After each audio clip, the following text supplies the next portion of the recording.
Design माहौल है और हर जगह बस एक ही सवाल है कि अचानक से ऐसी चीजें क्यों हो जाती हैं। हर कोई अपने परिवार के साथ कहीं बाहर जाने का प्लान बनाता है। लोग खुशियों के 2 पल जीने का प्रयास करते हैं और उतने में से एक हादसा हो जाता है। ये भी एक सामने आया है मुद्दा जहाँ पर जितनी भी चीज़ें उस प्लेन में थी वो सारी जलकर राख हो गई हैं। लेकिन एक भगवद गीता की कॉपी वहाँ पर है और वो भगवद गीता जो है उसको एज़ सच कोई डैमेज नहीं हुआ है। भगवद गीता में श्रील प्रभुपाद का जो पिक्चर है, भगवान कृष्ण के जो पिक्चर्स हैं, वो एज़ इट इज़ पड़े हैं। अभी इस चीज़ ने भी लोगों के मन में कई सारे प्रश्न उठाए हैं कि जब सब कुछ जलकर राख हो गया तो ये भगवद गीता कैसे बच गई? और सब कुछ जलने में और भगवद गीता के बचने में, इसमें क्या भगवान हमें क्या बताना चाहते हैं?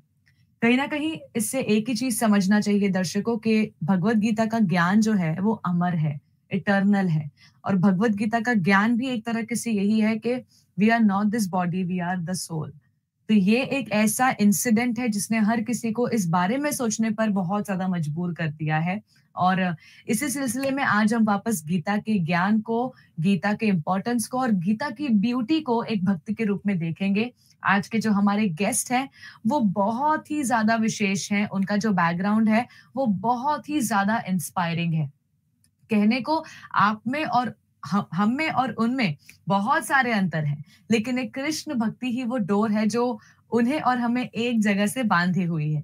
सबसे पहले आपको बता दूं कि आज के जो हमारे अतिथि हैं, उनका जन्म ईस्ट अफ्रीका के केन्या में हुआ है। उनका जो जन्म है, पालन-पोषण है, वो ईस्ट अफ्रीका के केन्या के एक भक्त परिवार में हुआ है। और हमारे जो आज के गेस्ट हैं, वो इस्कॉन नैरोबी के टेम्पल प्रेसिडेंट हैं। वो ईस्ट अफ्रीका में बहुत ज़ोरों-शोरों से सनातन धर्म का प्रचार कर रहे हैं, श्री चैतन्य महाप्रभु की शिक्षाओं का विस्तार कर रहे हैं। हमारे आज के अतिथि के पास चार्टर्ड अकाउंटेंट की डिग्री है और इसी के साथ-साथ हमारे इस्कॉन के प्रणाली में हमारे जितने भी शास्त्रिक डिग्रीज़ हैं, आप उसको भक्ति शास्त्र कह लीजिए, भक्ति वैभव कह लीजिए, वो सारी डिग्रीज़ भी आज के हमारे गेस्ट के पास हैं। यानी शास्त्रिक तरीके से वो पूरी के तरीके से परिपूर्ण है।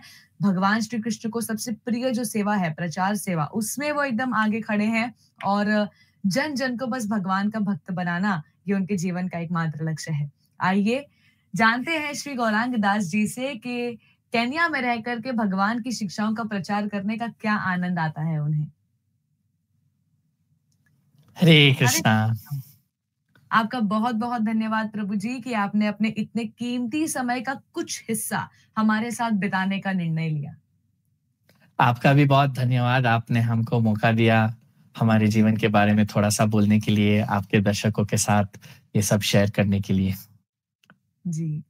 प्रभु जी, सबसे पहले तो आप हमें ये बताइए कि एज़ अ टेंपल प्रेज़िडेंट आपकी क्या सेवाएँ होती हैं? मतलब और बाकी जो पोस्ट होते हैं, आप कुक कह लीजिए या तो आप रिसेप्शनिस्ट कह लीजिए, नाम सुनते ही we have a clear idea कि what does this person do at this position. और बाकी भी अगर प्रेज़िडेंट बोला जाए तो मन में एक विचार आ ही जाता है। लेकिन टेंपल प्रेज़िडेंट सुन के लोगों के कई सारे सवाल होते हैं। तो सबसे पहले आप बताइए कि as a temple president of ISKCON Nairobi आपकी क्या-क्या सेवाएँ होती हैं? तो जैसे टेम्पल प्रेसिडेंट का सेवा तो सब सेवा उनकी ही सेवा होती है। एक बार एक शिष्य ने शिला प्रभुपाद से ही सुना था, जब शिला प्रभुपाद ने उनको टेम्पल प्रेसिडेंट बनाया था तब। तो शिला प्रभुपाद ने कहा अगर कुछ भी गड़बड़ होता है ना, तो वो तुम्हारा फॉल्ट है।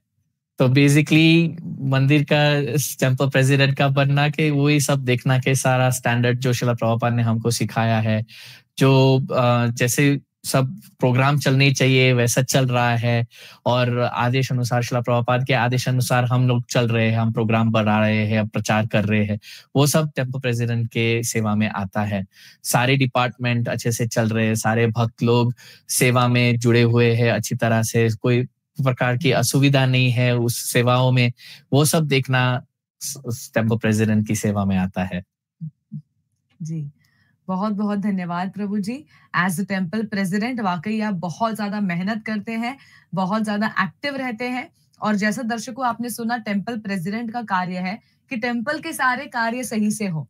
तो अगली बार जब आप इस्कॉन टेम्पल जाएँ और आप वहाँ के आर्किटेक्चर से, आप वहाँ के मैनेजमेंट से, आप वहाँ के प्रसाद से, डीटी सेवा से जब इम्प्रेस हो जाएँ, तो कहीं न कहीं उस टेम्पल प्रेज़िडेंट के बारे में सोच कर के 2 प्रार्थनाएँ करें भगवान से। प्रभु जी, सबसे पहले ये बताइए कि ईस्ट अफ्रीका में जन्म होने के बाद भी आपको इतनी बढ़िया हिंदी कैसे आती है? अ, हिंदी तो वैसे भी यहाँ पे इंडियन कम्युनिटी है, बहुत बड़ा है यहाँ पे इंडियन कम्युनिटी, तो ज़्यादातर लोग गुजराती लोग हैं, तो मेरा गुजराती बैकग्राउंड है, तो गुजराती से हिंदी सीखना इतना मुश्किल नहीं है और बॉलीवुड ने कमाल कर दिया है, पूरे विश्व भर फैल गया है बॉलीवुड। तो लोगों यहाँ बॉलीवुड देख के भी हिंदी का सुनते रहते हैं और जानते हैं कैसे हिंदी में सब बातें-चीतें होती हैं। और फिर मैं जब वृंदावन गुरुकुल में पढ़ा था, वहाँ पे 3.5 साल, तब वहाँ पे भी हिंदी क्लासेस वो लोग सिखाते थे गुरुकुल में, तो वहाँ कुछ-कुछ सीख लिया था। तो उसके बाद फिर अभ्यास का अच्छा। ही पार्ट रहा, तो अभ्यास करते-करते थोड़ा-सा आ गया है। बिल्कुल। अ, प्रभु जी, बहुत ही ज़्यादा प्रेरणा मिल रही है आपसे। कैसे आप इतनी सुंदर सी स्माइल लेकर के बता रहे हैं कि कैसे आप जहाँ पर रहते हैं वहाँ पर बहुत बड़ा इंडियन कम्युनिटी है। गुजराती लोग विशेष रूप से ज़्यादा मात्रा में हैं। आपका खुद का गुजराती बैकग्राउंड है और आपने बताया कि आप गुरुकुल में भी आपने अपने बचपन के कुछ साल निकाले हैं। Prabhu ji, sorry to ask this, but क्या ईस्ट अफ्रीका में भी जलेबी, फाफड़ा, ढोकला ये सब मिलता है? सब मिलता है। यहाँ पूरे जितने भी व्यंजन हैं, भारतीय व्यंजन जितने भी हैं, सब मिलता है यहाँ पे। ख़ास करके ज़्यादा गुजराती आइटम मिलता है, क्योंकि ज़्यादा लोग गुजराती हैं, लेकिन इडली, सांभर, वड़ा पाव सब मिलता है यहाँ पे। इसी को बोलते हैं ग्लोबलाइजेशन, इंडियन डायस्पोरा, कि आप जी। अपने देश से बाहर जाते हैं, लेकिन आपका देश आपसे बाहर नहीं जाता है। बहुत-बहुत जी, धन्यवाद प्रभु बिल्कुल।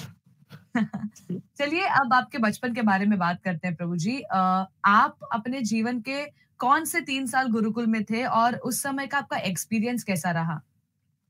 तो मैं 13 साल से 16 साल जब तक था, तब वो 3 साढ़े 3 साल में गुरुकुल में था। और पहले तो यहाँ प्राइमरी एजुकेशन मैंने इधर ही किया था नैरोबी में और गवर्नमेंट स्कूल में था, सेमी गवर्नमेंट स्कूल में था। तो वहाँ पे सब प्राइमरी जो भी गवर्नमेंट का सिलेबस चलता है, वो ही कर रहे थे। लेकिन फिर 13 साल में गुरुकुल की प्रेरणा मिली मुझे मेरे गुरु महाराज से, हिज़ होलीनेस गोपाल कृष्ण गोस्वामी महाराज। और सबसे पहले तो मेरे जो माँ-बाप थे, वो जब मैं 10 साल का था तब उन्होंने दीक्षा ले लिया था महाराज से।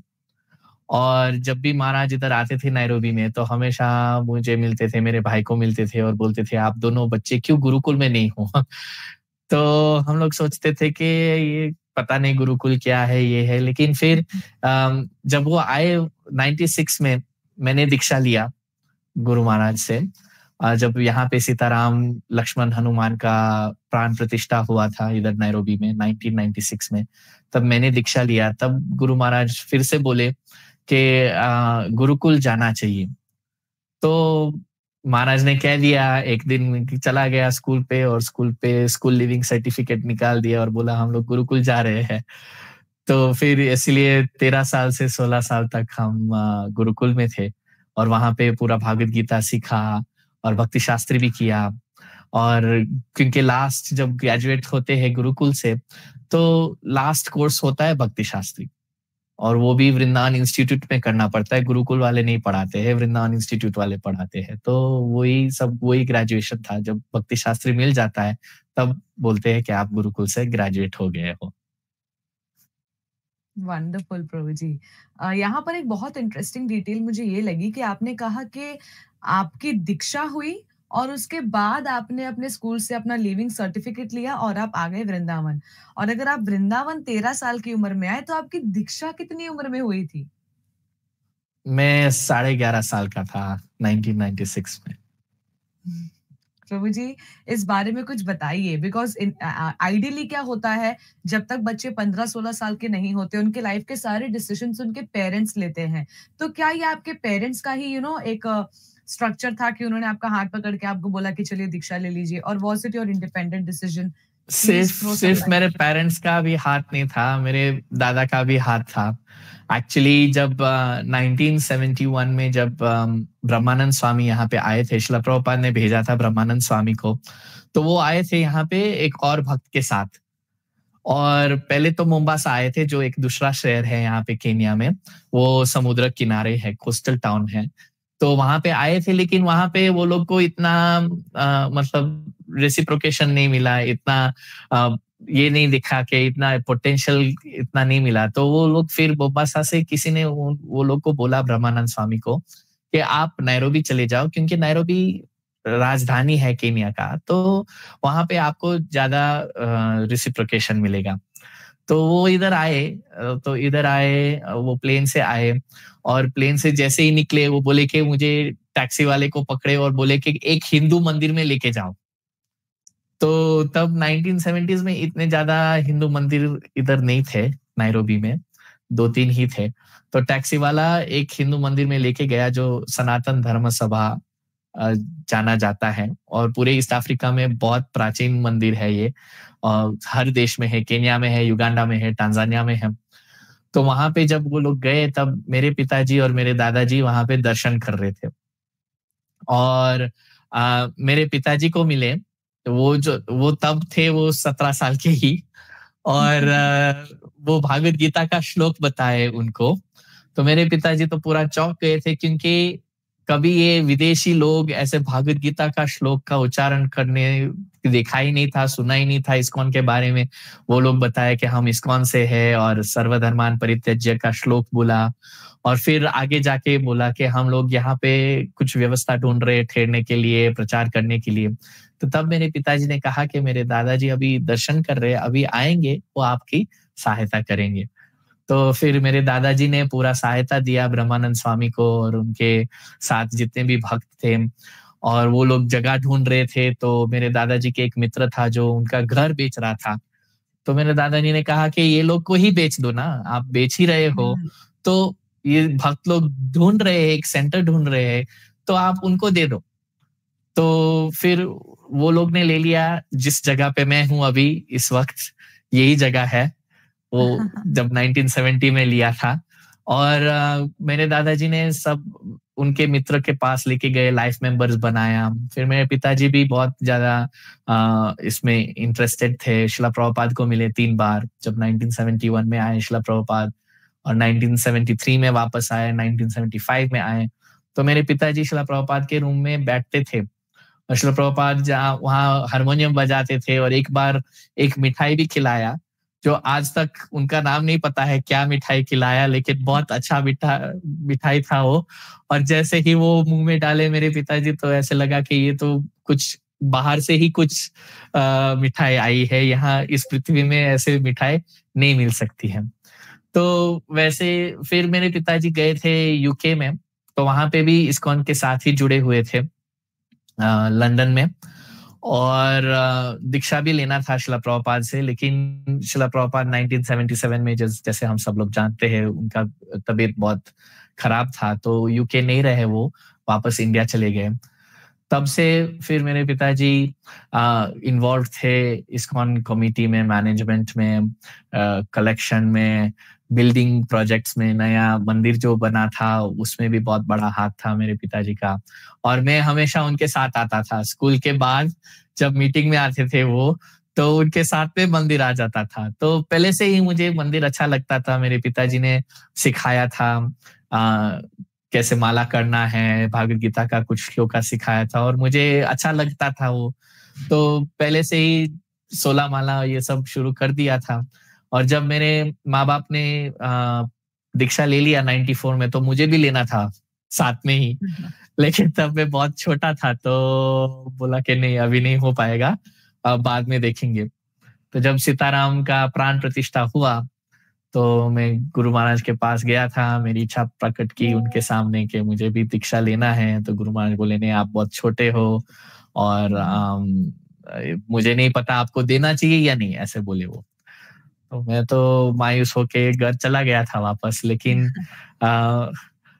भगवान का कुछ और प्लान था, गुरु महाराज का भी कुछ और प्लान था। तो अगले दिन फिर फ़ोन आया गुरु महाराज का और बोले कि आ जाओ, मैं दीक्षा दे रहा हूँ सबको कि तुम भी बैठ जाओ साथ में। तो मैं बैठ गया।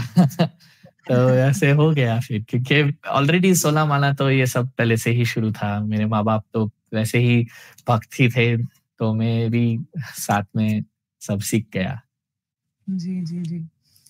मैंने कहीं सुना था कि love comes to you at the most unexpected time, in the most unexpected way.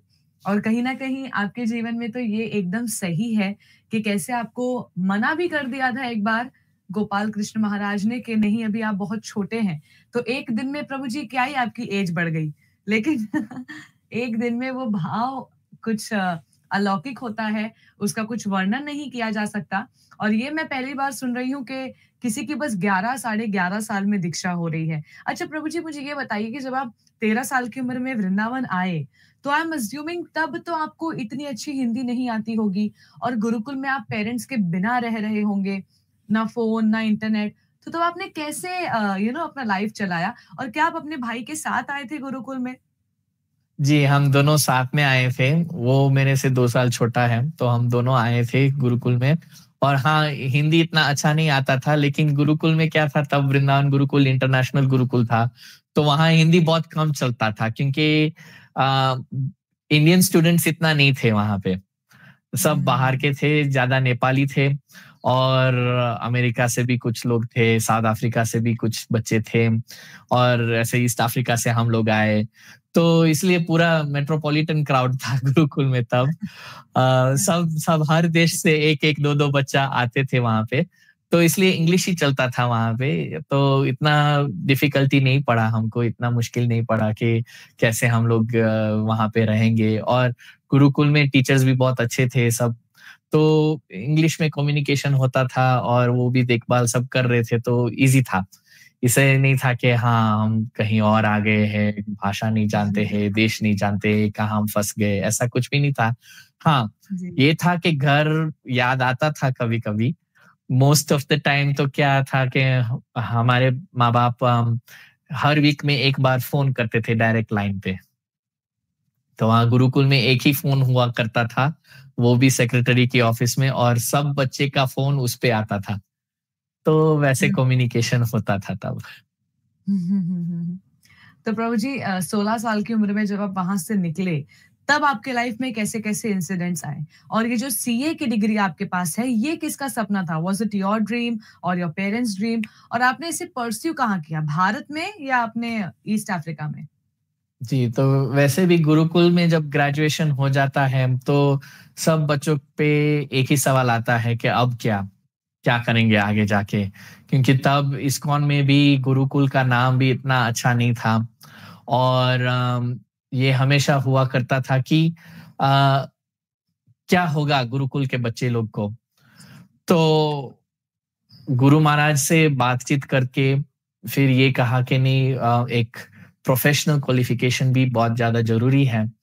और तब मेरे माँ-बाप भी बोले कि इधर आओ और हम कुछ देखते हैं, कौन-सा प्रोफेशनल क्वालिफिकेशन कर पाएँगे। क्योंकि गुरुकुल तब जो था और इसमें फॉर्मल कुछ एजुकेशन नहीं था। मतलब हुँ, बोर्ड एग्ज़ाम्स कुछ भी नहीं थे। चलो आईसीएसई या सीबीएसई कुछ भी ऐसा नहीं था। वो तो सिर्फ़ जो भक्त लोग थे वहाँ पे कुछ बुक से पढ़ाते थे बस, ज़्यादा ध्यान इस पे था, शास्त्र पे था और ऐसे सब पे था। कीर्तन पे, हुँ, जप पे, साधना पे, इस पे ज़्यादा ध्यान था। तो जो बच्चे निकलते थे तब कुछ प्रोफ़ेशनल क्वालिफ़िकेशन के बिना निकलते थे वहाँ पे। तो मैं घर पे आया क्योंकि मेरे माँ-बाप बोले कि नहीं, कुछ प्रोफ़ेशनल क्वालिफ़िकेशन भी होना चाहिए। और जब इधर आया वापस, तो अभी कॉलेज में एडमिशन लेने के लिए तो कुछ कागज़ दिखाना पड़ता है कि क्या किया है, 10 प्लस किया है या 10+2 किया है या कुछ भी क्या किया है। तो मेरे पास तो ऐसा कुछ भी नहीं था। हुँ, लेकिन हुँ। ये मेरा पर्सनल लाइफ़ का एक चमत्कार है कि भगवान ने वो सब अरेंज कर लिया, देख लिया वो सब। और मैंने पहले बुक कीपिंग किया बुक कीपिंग में एडमिशन हो गया, बुक कीपिंग से फिर मैं आगे गया और आगे कॉलेज में डिप्लोमा कोर्स किया, फिर डिप्लोमा कोर्स से फिर तुरंत सीए कोर्स में मुझे एडमिशन मिला।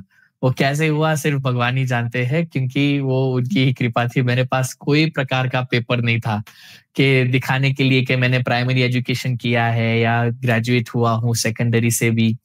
लेकिन हो गया मेरा एडमिशन सीए कोर्स में, यूके का कोर्स है एसीसीए, तो उसमें फिर एडमिशन हो गया। और ऐसे भी नहीं था कि कोर्स भी बहुत मुश्किल था, क्योंकि कुछ हम लोग ने ज्यादा गुरुकुल में ज्यादा कुछ किया नहीं था। बेसिक प्राइमरी एजुकेशन था हमारे पास, और गुरुकुल में तो ज्यादा ये सब शास्त्र और जप करना और भक्त कैसे बनना है वो सब ज्यादा उस पे ध्यान दे रहे थे। तो इतना स्ट्रॉन्ग एकेडमिक फाउंडेशन नहीं था कि हाँ ठीक है हम एडवांस कॉन्सेप्ट्स भी सब समझ पाएंगे। लेकिन जब अकाउंटिंग में मैं एडमिशन हुआ और मैंने सब उधर मेहनत किया, तो भगवान की कृपा से वो सब ऐसा नहीं लगा कि नहीं मुझे तो कुछ आता नहीं है, ये मेरा बस का बात नहीं है, कुछ भी नहीं, आसानी से हो गया। कोई पेपर फेल नहीं हुआ, फर्स्ट टाइम पास सब कुछ। और 2.5 साल में 14 पेपर जो था वो सब क्लियर कर दिया चार्टर्ड अकाउंटेंसी के। तो वैसे हो गया, भगवान की कृपा था, वृंदावन धाम का कृपा था, और मैं क्या कह सकता हूँ इस पे। जी, बिल्कुल। बहुत-बहुत धन्यवाद प्रभु जी। निश्चित रूप से आपका ये जो जीवन है, एटलीस्ट आपके जीवन का ये जो हिस्सा है, ये तो एकदम अच्छी तरह से भगवान की तरफ से प्लान्ड और प्लॉटेड लगता है कि मतलब ये चाहे ईस्ट अफ्रीका हो या कोई भी देश हो, आपको किसी भी कॉलेज में एडमिशन लेने के लिए अपने डॉक्यूमेंट्स दिखाने पड़ते हैं, अपना सर्टिफिकेट दिखाना पड़ता है, पासिंग मार्कशीट दिखानी पड़ती है। लेकिन बिना ऐसे किसी डॉक्यूमेंट के अगर आप सीए जैसे कॉलेज में जा सकते हैं, तब तो ये वाक़ई भगवान की मर्ज़ी है। अच्छा प्रभु जी ये बताइए, अब मेरे मन में ये प्रश्न आ रहा है, आपने अच्छे से गुरुकुल में पढ़ाई की और गुरुकुल में पढ़ाई करने के बाद आपके पेरेंट्स ने एक मटेरियल क्वालिफ़िकेशन पे थोड़ा-सा ज़ोर दिया और आपने इतना अच्छा क्वालिफ़िकेशन लिया। लेकिन अगर इतना अच्छा क्वालिफ़िकेशन लेने के बाद भी आप पुनः पूरी तरह से भगवान के सर्विस में सरेंडर्ड हो गए, आपने जैसे दर्शकों आप देख रहे हैं प्रभु जी ने ब्रह्मचर्य को अपनाया है। तो फिर तो ये सीए करने का प्रभु जी ये पर्पस नहीं बैठ रहा है ना। अगर आपको ब्रह्मचारी ही बनना था, तो why did you pursue CA? Well उस समय ये फिक्स नहीं था कि यही करना है। और हुँ, गुरुकुल के बाद जैसे मैंने बताया, गुरुकुल के बच्चे के लिए इस्कॉन में कुछ ज्यादा स्कोप नहीं था। तो जीविका करना है तो कैसे करेंगे, इस्कॉन में थोड़ी ही मिलेगा। तो एज अ जी। बैक, एज अ कह सकते हैं support, back support, plan B, है ना, प्लान बी। प्लान बी, हाँ एज अ प्लान बी किया कि नहीं थोड़ा सा प्रोफेशनल क्वालिफिकेशन भी होना चाहिए। अगर बाद में ये होता है कि हाँ हमको एक घर परिवार बसाना है और ऐसे इस तरफ में आगे जाना है, तो थोड़ी हम मंदिर में जाएंगे और वहां पे भीख मांगेंगे। कुछ हमारे में भी कुछ काबिलियत होनी चाहिए कि हम खुद के पैर पे खड़े रह सके। तो इसलिए प्रोफेशनल क्वालिफिकेशन तब था। और दूसरा ये भी था कि अगर वो साइड नहीं देखा है, एक ही साइड देखा है हम लोग ने, एक ही जगह देखा है, एक ही जीवन देखा है, तो हमेशा ये डाउट रहता है मन में कि अगर वो साइड हम जाते तो कैसा होता, कैसा लगता, अगर हुँ, जीवन बदल जाता। तो वो साइड भी देखना जरूरी था। जैसे ईशोपनिषद में कहते हैं, ज्ञान और अज्ञान को दोनों को समझना चाहिए। एक ही चीज को अगर समझेंगे तो वो अधूरा होगा। लेकिन अगर हम ज्ञान और अज्ञान दोनों को समझ पाएंगे तो फिर पता चलेगा कि हाँ कौन सा रास्ता सही है, कौन सा रास्ता नहीं है हमारे लिए।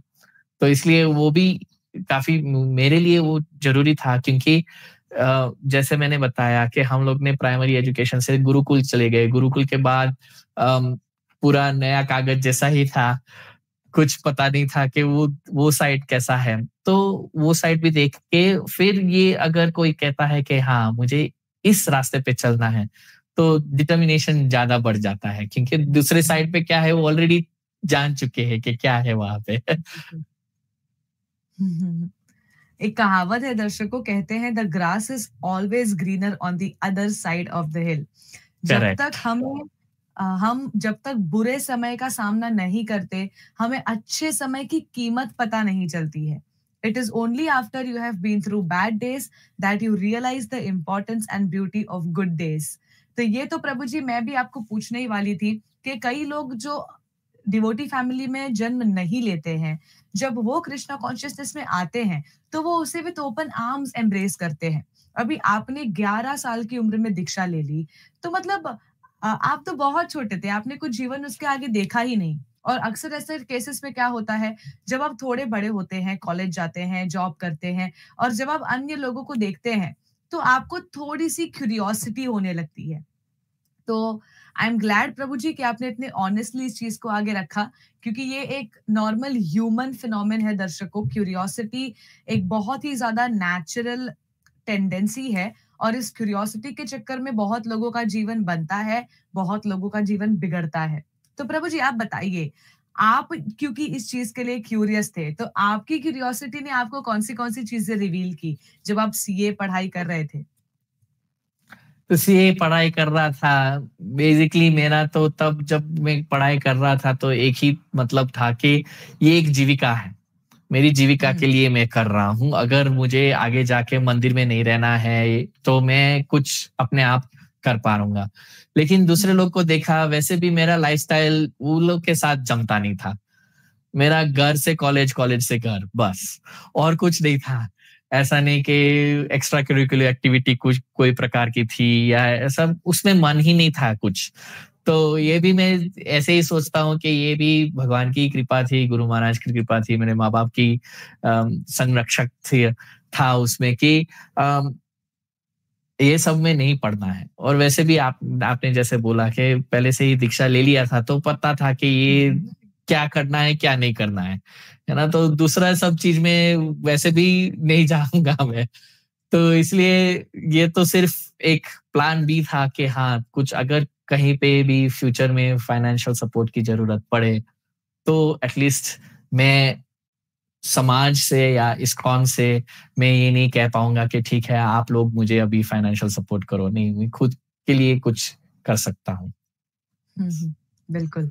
बहुत-बहुत धन्यवाद। दर्शकों, इससे हम सीख सकते हैं कि भगवान के जो भक्त होते हैं, वो कितने ज़्यादा प्रैक्टिकल माइंडेड होते हैं। और कहीं न कहीं प्रभु जी, आप इस चीज़ को भी बहुत सुंदरता से हमारे सामने दर्शा रहे हैं कि ये जो भक्ति है भगवान के प्रति, ये जो डिवोशन है, इसे आप ब्रह्मचार्य आश्रम में भी पालन कर सकते हो, इसे आप गृहस्थ आश्रम में भी पालन कर सकते हो। मतलब to love somebody, to get married to somebody and to start a family, इससे आपकी भक्ति में एज़ सच कोई बाधा नहीं आता है, अगर आपके फैमिली का सेंटर भगवान होते हैं तो। बहुत-बहुत धन्यवाद प्रभु जी। तो प्रभु जी, जहाँ तक आपको अभी हम देख पा रहे हैं, अब तक तो आपके प्लान बी की आवश्यकता आपको पड़ी नहीं है। तो ये बताइए प्रभु जी, कैसे-कैसे आपका जीवन चल रहा है सीए की डिग्री पाने के बाद कि प्लान बी की आवश्यकता अब तक आपको नहीं पड़ी है? जब मैंने सीए खत्म कर दिया, तब गुरु महाराज ने कहा कि देखो, हमने कितना जीवन माया को दे दिया है, अनेक जीवन दे दिया है। तो ये एक जन्म आप भगवान को दे दो, कृष्ण को दे दो। तो ये बात मेरे मन में बैठ गई थी। लेकिन तब भी मैं महाराज को बोला कि ठीक है, मैंने सीए का पढ़ाई कर लिया है, लेकिन सीए लगाने के लिए नाम के पीछे, उसके लिए कुछ प्रैक्टिकल वर्क एक्सपीरियंस भी होना चाहिए। तो मुझे थोड़ी देर काम करना है। तो महाराज बोले ठीक है, कर लो, क्योंकि मेंबर अगर सीए लिखना है पीछे, नाम के पीछे मेंबर बनना है, तो कुछ प्रैक्टिकल एक्सपीरियंस होना चाहिए। तो बोले ठीक है, कर लो। तो मेरा काम भी मैंने वो भी भगवान की कृपा से ही मिला, क्योंकि मैंने सीवी तो ऐसे ही भेज दिया था, एक्सपेक्ट नहीं किया था कोई रिप्लाई भी करेगा। और कुछ महीने बाद, कुछ 3 महीने बाद एक फ़ोन आया मुझे और बोले कि इंटरव्यू के लिए आप आ सकते हो। मैं बोला कहाँ पे इंटरव्यू? तो बोले ये हमारी कंपनी है, आपने अप्लाई किया था। मैंने बोला मैंने किया था, मुझे याद भी नहीं है। तो बोले नहीं नहीं, आप आओ और इंटरव्यू दो। तो मैं इंटरव्यू के लिए गया। तो वहाँ पे क्योंकि लोकल कंपनी था, तो लोकल ही लोग थे वहाँ पे, तो देखे मेरा रूप देखा सब और बोले ओ ये तो कुछ अलग प्रकार का ही व्यक्ति है। तो मैंने कहा कि ठीक है, क्या काम है? इंश्योरेंस कंपनी में काम था और वो लोग मंडे टू फ्राइडे ही काम करते हैं, सैटरडे संडे नहीं करते हैं, और वो भी 8 से 4:30, 1 घंटा ब्रेक मिलता है। बहुत ही अच्छा था मेरे लिए, क्योंकि इतना ज़्यादा डिमांडिंग वर्क नहीं था। और भगवान की कृपा से वीकेंड भी सब अब फ्री था, क्योंकि मैं आता था मंदिर में और मंदिर में भगवद गीता भी पढ़ाता था सैटरडे को, संडे को, यूथ को और बच्चे लोग को। तो मेरे लिए वो एकदम फिट हो गया। कुछ ज़्यादा मेहनत नहीं करना पड़ा, क्योंकि इंश्योरेंस में तो ऐसा कुछ नहीं है जैसे दूसरे इंडस्ट्रीज़ में है। इंश्योरेंस में हुँ, सब डेस्क वर्क ही होता है मोस्टली। तो इसलिए आसान काम था और अच्छा भी था, पगार भी अच्छा था। लेकिन एक बार मैं गया, कुछ 2 साल किया उधर, क्योंकि मेरा तो मेन पॉइंट ये था कि मिनिमम 3 ईयर वर्क एक्सपीरियंस होना चाहिए हुँ, के लिए। हुँ, तो मैंने देखा ऑलमोस्ट 3 साल पूरा हो रहा है। तो एक बार मैंने ऑफिस का फ्लोर खोला और मैंने देखा ये सारे लोग ये सब इधर काम कर रहे हैं। कुछ लोग वहाँ पे 10 साल से ऊपर काम कर रहे थे। मैंने मेरे बॉस को देखा। मेरा बॉस उधर 15 साल से था और वही काम कर रहा था, हर साल वही काम। मैंने बोला ये होगा नहीं मेरे से। ये एक ही चीज करना इतना लंबा समय तक ये नहीं होगा मेरे से। और तभी मैंने सोच लिया था कि नहीं, ये ज़्यादा दिन नहीं चलने वाला है अभी। तो जब भक्ति प्रियत भागवत महाराज, तब वो महाराज नहीं थे, संन्यास नहीं लिया था। वो इधर आए थे प्रचार के लिए नायरोबी में और वो कह रहे थे कि मैं भक्ति वैभव करने जा रहा हूँ कोर्स। तो मुझे भी इच्छा हो गई कि मुझे भी भक्ति वैभव करना है। तो मैंने महाराज से पूछा कि तब वो महाराज नहीं थे, बृहत मृदंगा दास थे तब। तो मैंने उनको पूछा कि मैं आ सकता हूँ आपके साथ, मुझे भी करना है भक्ति वैभव। तो बोले आ जा। तो तभी मैंने काम पे भी वही किया, जाके रेजिग्नेशन दे दिया। वो लोग भी चौंक गए कि क्यों कर रहा है, दूसरा ऑफर मिला है तो हम ज़्यादा पैसा देंगे। मैंने बोला नहीं, नहीं मुझे ऐसा कुछ नहीं ऑफर मिला है, लेकिन मुझे अभी इधर काम नहीं करना है। तो बोले, वो लोग चौंक गए थे पूरा, क्यों? मैं बोला मुझे सबसे जो अच्छे बॉस है ना दुनिया में, उसके लिए काम करना है। तो वो लोग पूछने लगे कौन है ये, कौन-सी कंपनी में है, हमको भी जानना है। मैं बोला उसकी कंपनी पूरा विश्व ही है ये कंपनी और वो है भगवान कृष्णा, उसके लिए मुझे काम करना है बस, यही मेरा।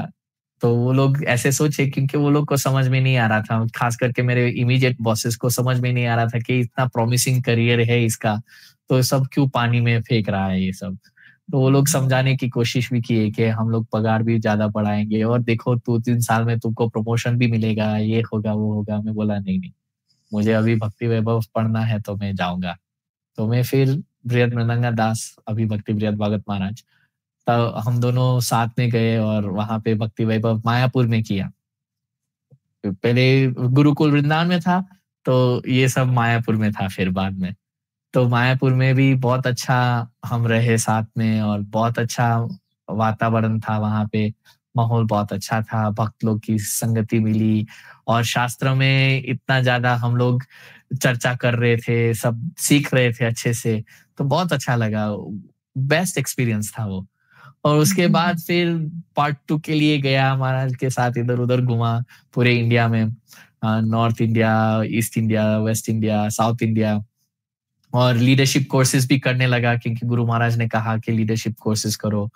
तो तब भक्ति प्रियत भगत महाराज एक कोर्स कर रहे थे इस्कॉन लीड्स, जो लीडर्स के लिए था इस्कॉन के लिए। तो उसके साथ वो कोर्स किया, फिर जीबीसी कॉलेज किया और महाराज को भी हेल्प कर रहा था उनके कोर्सेज़ में।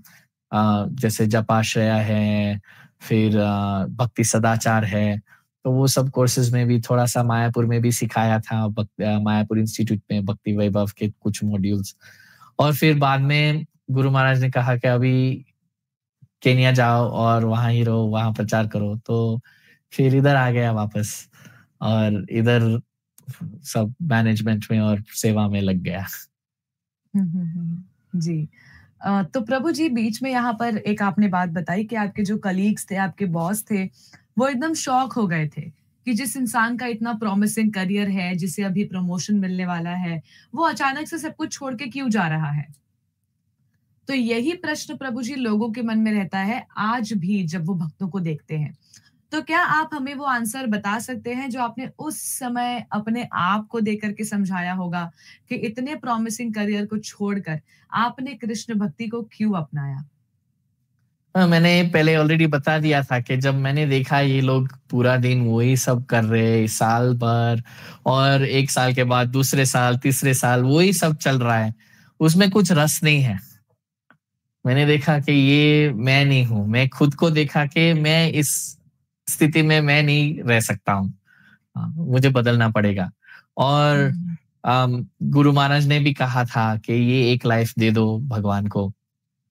तो उसमें भी ज़्यादा मैं ध्यान दे रहा था कि हाँ, ये सही है, ठीक है। मेरा तब जब मैं काम छोड़ा, तब मेरा ये विचार नहीं था कि ठीक है, मैं इतना साल निकाल दूँगा मंदिर में।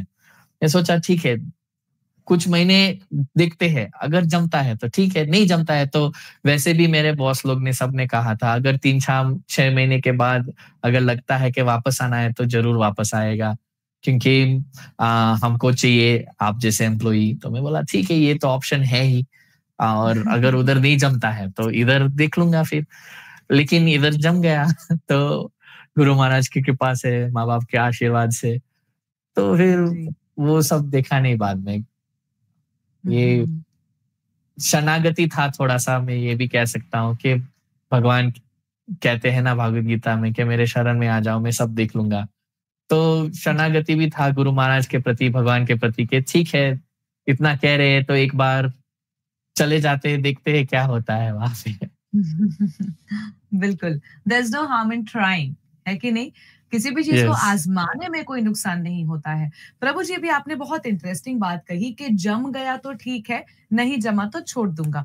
तो ये जो जम गया है, इस जमने का मतलब क्या है एग्ज़ैक्टली? मतलब अगर आप किसी ऑफ़िस की बात करें तो जमने का मतलब है अगर अच्छे दोस्त मिल गए तो, अगर ऑफ़िस मेरे घर से नज़दीक हुआ तो, अगर ऑफ़िस आवर्स कन्वीनिएंट हुए तो, अगर सैलरी अच्छी हुई तो, अगर वीक ऑफ अच्छे से मिलने लगा तो। सो दीज़ आर द पॉइंट्स जिसको हम देख के बोलते हैं मुझे ऑफिस में जम गया। आपका आज जो वर्क फील्ड है, आप एक ब्रह्मचारी हैं, आप भगवान के लिए काम कर रहे हैं। तो व्हाट आर द पॉइंट्स जिनको सोच करके आपको आज आप कह रहे हैं मुझे जम गया?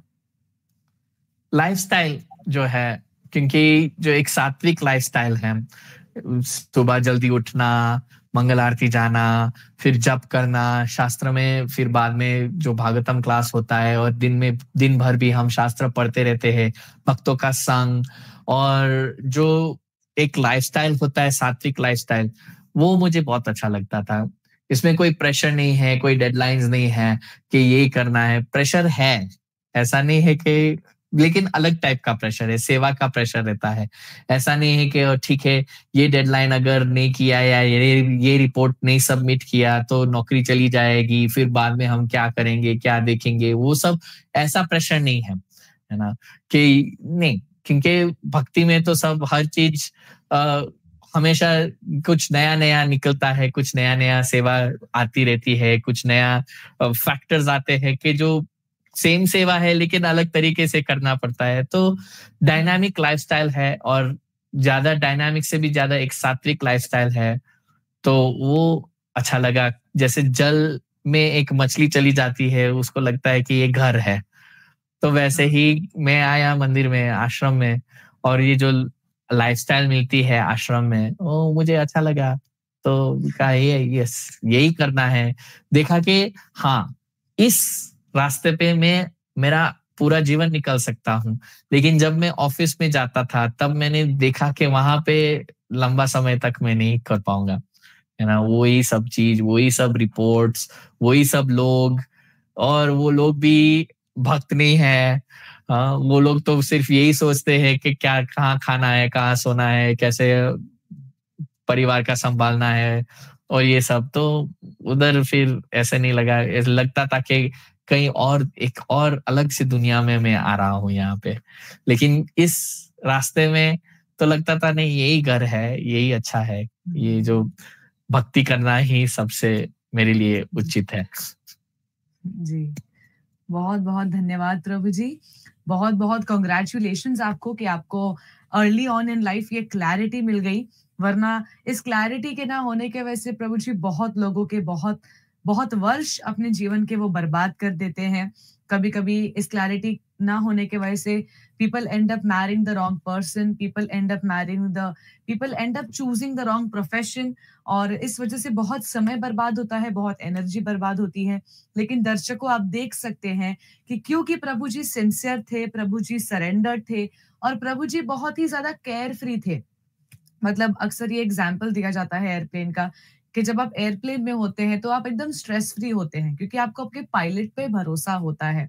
जब आप डॉक्टर के पास जाते हैं, डॉक्टर आपको दवाई देता है, आप उसे विश्वास के साथ लेते हैं, क्योंकि आपको अगेन डॉक्टर पर विश्वास होता है। वैसे ही क्योंकि प्रभु जी आपको भगवान की अरेंजमेंट्स पर, भगवान के एग्जिस्टेंस पर इतना फेथ था, और कहीं न कहीं आपको पता था कि आपको लाइफ में क्या करना है, क्या नहीं करना है। इस वजह से आपका लाइफ एक ब्यूटीफुल ड्रामा की तरह है, जहाँ पर सब कुछ बहुत ही सुंदर तरीके से सीन बाय सीन लिखा हुआ है। प्रभु जी, अब आप अपने प्रचार सेवा के बारे में कुछ बताइए। आपने भक्ति वैभव किया, आपने महाराज के संग पूरे भारत की यात्रा की, अलग-अलग जगह पर गए, और आपने कहा वो आपके लाइफ का बेस्ट एक्सपीरियंस था। उसके बाद जब आप केन्या आए, तो आपकी प्रीचिंग सर्विसेज़ कैसे स्टार्ट हुई? तो प्रीचिंग सर्विसेज, जैसे मैं इधर आश्रम में था, तो वहाँ पे इंडिया में मैंने देखा था एक गीता कॉन्टेस्ट चल रहा है, आर्ट कंपटीशन चल रहा है बच्चों के लिए।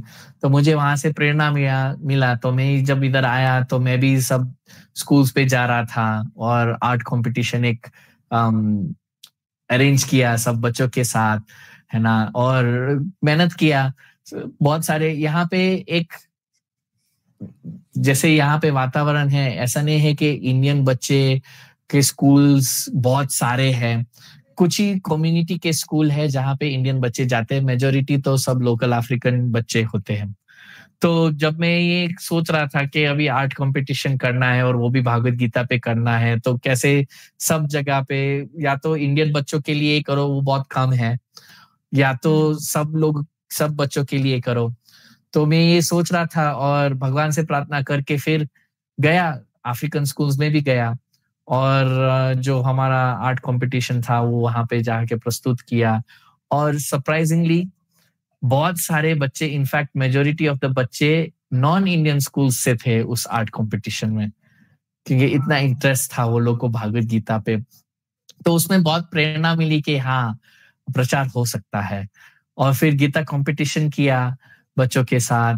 तो ऐसे धीरे-धीरे फिर मैंने एक भक्ति शास्त्री का यहाँ पे बैच शुरू किया, क्योंकि भक्ति प्रिय भगत महाराज आते थे, लेकिन वो तो एक ही चैप्टर या एक ही यूनिट पढ़ा के या एक ही छोटा किताब पढ़ा के जाते थे, आते-जाते थे।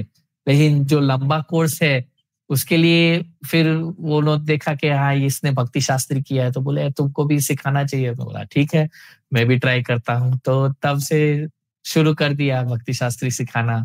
फिर भक्ति शास्त्री के बाद भक्ति वैभव शुरू किया यहाँ पे। तो अभी हिंदी का यहाँ पे कोर्स चल रहा है। पहले इंग्लिश में किया था एक बैच, तो अभी हिंदी में बैच यहाँ पे हो रहा है। और कांग्रीगेशन प्रीचिंग, नामाहाटा, हाउस प्रोग्राम्स, ये सब धीरे-धीरे सब ऐसे ही करने लगा। हुँ, जी। बहुत-बहुत धन्यवाद प्रभु जी। कहीं न कहीं जैसा मैंने भक्तों से सुना है कि जब आप भगवान की तरफ 1 कदम बढ़ाते हैं, तो भगवान आपकी तरफ 10 कदम बढ़ाते हैं।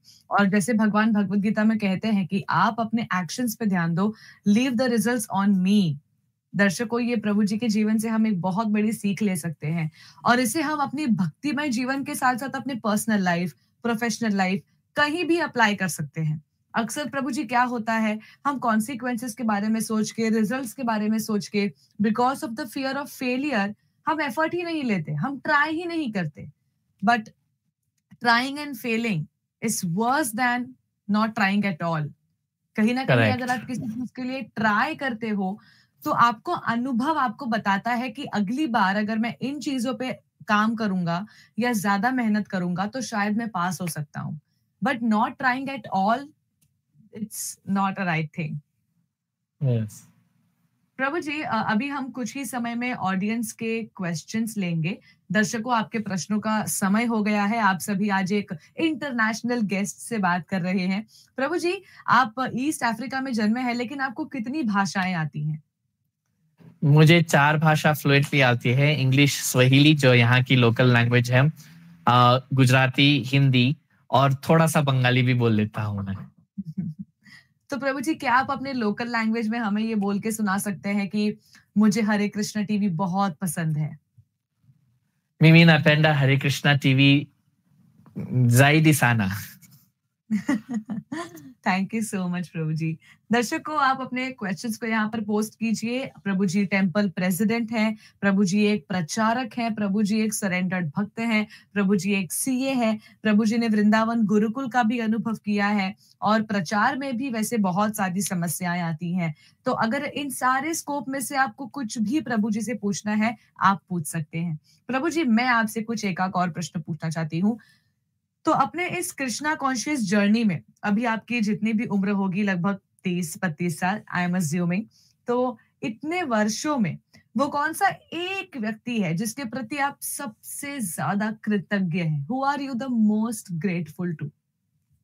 I'll have to say मुझे ये कहना पड़ेगा कि मेरे पिताजी, उन्होंने ही प्रेरणा दिया सब। जैसे मैं स्कूल छोड़ के आ गया था, तो वो तो आसानी से कह सकते थे कि वापस स्कूल जाओ, कैसे स्कूल, मुझे पूछे बिना स्कूल कैसे छोड़ा, और गुरुकुल भी भेजना का तो वो मना कर सकते थे कि नहीं, मैं नहीं भेजने वाला हूँ, तुम लोग वापस स्कूल पे जाओ, ये इस पे ध्यान दो, पढ़ाई पे ध्यान दो, और ये सब बाद में देखना है। लेकिन नहीं, पहले से ही हमेशा आगे करते थे हमको भक्ति में।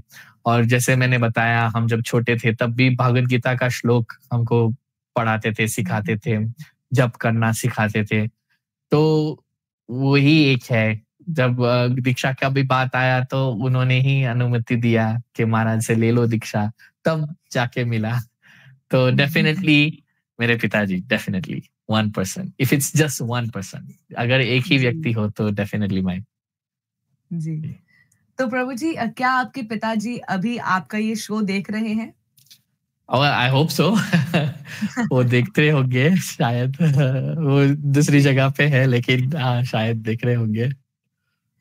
तो श्री गौरांग प्रभु जी के पिताजी, अगर आप ये सेशन देख रहे हैं, तो मैं अपने सभी दर्शकों की ओर से, हरे कृष्णा टीवी की टीम की ओर से आपका धन्यवाद प्रकट करना चाहूंगी। We thank you from the bottom of our heart for allowing your son to serve the humanity.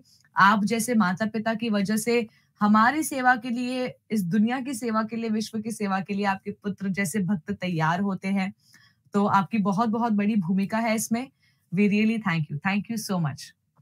प्रभु जी, अगला थैंक यू। प्रश्न है कि अगर आपको कोई एक ऐसा पावर मिले, भगवान आपको एक शक्ति दे कि आप इस पूरे विश्व से एक चीज को मिटा सकते हो कंप्लीटली, आप उसके ट्रेसेस भी पूरी तरह से मिटा सकते हो, तो आप कौन सी चीज को मिटाना चाहेंगे? Mobile phone, definitely mobile phone. तो क्यों? Mobile, okay, not mobile phone पर से नहीं, स्मार्टफोन मैं कहूंगा। स्मार्टफोन डेफिनेटली, क्योंकि स्मार्टफोन जितना यूजफुल है उससे ज्यादा डिस्ट्रक्टिव है। लोग उसका दुरुपयोग बहुत ज्यादा कर रहे हैं। मैं वाड़ा में था, हमारा एक इको विलेज है, आप सब जानते हो, गोवर्धन इको विलेज है वहां पे वाड़ा में। तो मैं गया था, वो एक रूरल टाउन है बेसिकली, लेकिन वहां पे मैंने देखा रात भर सब यंग जो लड़के लड़कियां थे, वो सब मोबाइल फोन पे बैठे थे पूरी रात। वहां पे इलेक्ट्रिसिटी भी नहीं है, फिर भी मोबाइल फोन, स्मार्टफोन चल रहा है वहां पे। तो इसलिए डेफिनेटली स्मार्टफोन्स, अगर नाम और निशान मिटाना चाहूंगा तो स्मार्टफोन्स का करूंगा मैं। जी जी जी। दर्शकों, हमने बड़े बड़े भक्तों से सुना है कि जो वैष्णव होते हैं, जो अच्छे भक्त होते हैं, वो पर दुख दुखी होते हैं और पर सुख सुखी होते हैं। तो क्योंकि प्रभु जी को यहाँ पर इतना ज्यादा बुरा लग रहा है कि जो यंग ब्लड है हमारा, जिसे हम इतनी सारी चीजों में लगा सकते हैं, हम इतने अच्छे रिजल्ट्स प्राप्त कर सकते हैं, इस यंग ब्लड को हम बस एक जगह बैठ के वेस्ट कर रहे हैं। अपनी एनर्जी, अपना पैशन और अपना ये जो एक आग कह सकते हैं, the fire in in ourselves, in the blood, हम उसे वेस्ट कर रहे हैं स्मार्टफोन की वजह से। तो प्रभु जी, आपका पॉइंट बहुत ज्यादा वैलिड है यहाँ पर कि smartphone, actually it is smartphone, and जो उसे यूज कर रहे हैं वो डम होते जा रहे हैं। जी। तो वेक अप कॉल हम सभी के लिए। आप अपने स्मार्टफ़ोन के यूज़ को कम कीजिए, लिमिट कीजिए और इस ह्यूमन बर्थ के इम्पोर्टेंस को रियलाइज़ कीजिए। स्मार्टफ़ोन को स्मार्ट तरीके से यूज़ कीजिए। जी, बिल्कुल। बहुत-बहुत धन्यवाद प्रभु जी। अच्छा प्रभु जी, स्मार्टफ़ोन से रिलेटेड आपसे एक क्वेश्चन पूछती हूँ। मान लीजिए आपके पास एक इतना स्मार्टफ़ोन आ जाए कि आप उसके माध्यम से पूरी दुनिया को एक मैसेज दे सकते हैं और वो एक ऐसा मैसेज होगा कि जो उसे पढ़ेगा, वो अपने आप उसका पालन करेगा। फॉर एग्ज़ाम्पल अगर मैं एक मैसेज लिखूँ, ड्रिंक कॉफ़ी, तो सब लोग अपने आप कॉफ़ी पीना चालू कर देंगे। तो ऐसे स्मार्टेस्ट फ़ोन से आप पूरी दुनिया को क्या मैसेज देना चाहेंगे? Life is short, use it wisely. हुँ। जीवन बहुत कम है, अल्प आयु है हमारे पास, तो उससे हमको बहुत ज़्यादा सदुपयोग उसका करना चाहिए, जीवन जी। का। प्रभु जी, कभी-कभी क्या आप सोचते हैं कि अगर आप कृष्णा कॉन्शियसनेस में नहीं होते या अगर आप ब्रह्मचारी नहीं बने होते, तो आज आप कहाँ होते? हाँ, कभी-कभी सोचता हूँ कि वही ऑफ़िस में होता, वही काम करता, वही सड़ता रहता, वही हर दिन एक ही दिन वही सब करता रहता और जीवन में हुँ, कोई रस नहीं होता, निर्रस जीवन जीने का। बेसिकली साँस ले रहे हैं लेकिन जीवित नहीं है। तो हुँ, कृष्णा कॉन्शियसनेस और भक्ति एक हमारे जीवन में एक एलिमेंट लाता है जिसमें हमको लगता है हाँ, हम जीवित हैं। दूसरे लोग भले ये सोच रहे हैं कि वो जीवित है, लेकिन अगर भक्ति नहीं है वो लोग के जीवन में, तो मुर्दा ही है वो लोग। ऐसे ही चलते रहते हैं, साँस लेते रहते हैं, लेकिन मूर्छित है वो। हाँ, बिल्कुल। बिल्कुल, बहुत-बहुत इम्पोर्टेंट पॉइंट प्रभु जी। मुझे याद आ रहा है मैंने किसी बुक में पढ़ा था, when death comes may it find you alive. और जब मैंने इसे पढ़ा था तो मेरे तो होश उड़ गए थे। It took me 5-10 minutes to understand. मैंने उस बारे में अपने इंग्लिश टीचर से पूछा कि मुझे बताइए ये क्या कहना चाहता है यहाँ पर ये ऑथर। और now that I am grown, now that I am into Krishna consciousness, अभी जब मैं ऐसे आप जैसे भक्तों से बात करती हूँ, नाउ आई रियलाइज कि उसका मतलब क्या है। जैसा दर्शकों प्रभु जी ने बताया कि जब हमारे जीवन में भक्ति नहीं होती, तो हम केवल एक रोबोट की तरह बहुत टेक्निकल और मैकेनिकल जीवन जीते हैं। And the question is, who are we living for? जैसा प्रभु जी आपने बताया आपके ऑफिस में इतने सालों तक लोग काम करते हैं। आइडियली जब वो सैलरी एक दिन उनके बैंक में क्रेडिट होती है, तो अपने घर का बिल भरते हैं, if they are on rent अपना रेंट पे करते हैं, बच्चों की फीस भरते हैं, तो अपने लिए वो कुछ नहीं करते एज़ सच। एंड जब उन्हें फाइनली रियलाइज़ होता है कि मेरा पूरा लाइफ वेस्ट हो गया, मैं ओल्ड एज में आ गया, मुझे अब इतनी बीमारियाँ हो गई हैं, मैंने अपने लिए कभी कुछ नहीं किया, तो the time is gone. Yes. Prabhu ji, और आपने उससे भी एक्स ज़्यादा बदतर ये है कि वो लोग जिस पे खर्च कर रहे हैं, वही लोग जाके फिर नर्सिंग होम में या ओल्ड एज होम में रख देते हैं या फिर निग्लेक्ट करते हैं, है ना? तो तब रियली ये मगज में या दिमाग में आता है कि सारा चीज़, सारा मेहनत पानी में चला गया। हाँ, जी। मैंने कहीं पढ़ा था Prabhu ji, I am sorry, I read a lot, मतलब सुबह से उठते ही रात को सोने तक I just keep on reading, तो again I am reminded of something that the dead people receive more flowers than the living ones because regret is stronger than gratitude. तो दर्शकों मैं इसे हिंदी में भी आपके लिए ट्रांसलेट कर देती हूँ कि जो लोग मर जाते हैं, जिनकी मृत्यु हो जाती है, उन लोगों को ज़्यादा फ्लावर्स चढ़ते हैं कंपेयर्ड टू जो लोग जीवित हैं, क्योंकि ये जो पश्चाताप होता है, ये कृतज्ञता से कई ज़्यादा गुना मजबूत और शक्तिशाली होता है। Prabhu ji, please can you shed some more light, अभी क्योंकि आप इतने क्लासेस लेते हैं, क्योंकि आप अब इतने ज़्यादा एक्सपीरियंस्ड हो गए हैं, तो since this was a question answer session, मैं कब से आपसे सवाल पूछ रही थी। आप हमें कुछ 1 आध मिनट में बताइए about the unpredictability of human life. जैसे हमारे आचार्य कहते हैं, "कमल दल जल जीवन तलमल, भजहु हरिपदा नीति रे।" कमल दल जल का मतलब है जैसे एक बूंद होता है पानी का, वो कमल पे एज पे बस ऐसे ही कभी भी गिर सकता है। थोड़ा-सा हवा आ गया तो वो बूंद वहां से गिर जाएगा।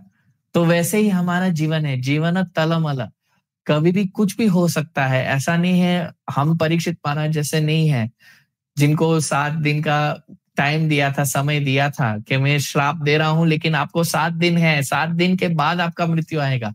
हमको ऐसा कोई नोटिस ही नहीं आता है, है ना? हमको किसी प्रकार की कोई ऐसा कुछ नोटिस नहीं आता है कि हाँ, अभी मृत्यु आने वाला है। खटवांगा महाराज जैसे, खटवांगा महाराज वो जब देवताओं लोग के लिए लड़ाई कर रहे थे, युद्ध कर रहे थे, तब फल स्वरूप उनको ये मिला कि आपका मृत्यु कुछ ही क्षणों में हो जाएगा। तो उसको भी पता था कि मृत्यु आ रही है, लेकिन हम ऐसी स्थिति में हैं, हमको कभी नहीं पता है कि कब आएगा मृत्यु, या कब परमानेंट डिसेबिलिटी आ जाएगा, या कब हम गिर जाएंगे और कुछ हो जाएगा हमको। कुछ भी नहीं पता है, कभी भी हो सकता है ये। तो इसलिए हमारा जो जीवन है वो बहुत ही नाजुक है, कभी भी कुछ भी हो सकता है। इसलिए हमको ये नहीं सोचना चाहिए कि भक्ति में हम बाद में आगे बढ़ेंगे, भक्ति में और ज्यादा हम शरणागत बाद में होएंगे। अगर अभी हो सकता है हम लोग, तो अभी ही करनी चाहिए। बिल्कुल। बहुत-बहुत धन्यवाद प्रभु जी। कहीं न कहीं ऐसी जो बातें होती हैं, वो हम सभी को सोचने पर मजबूर कर देती हैं कि अगले पल क्या होगा हमें पता नहीं।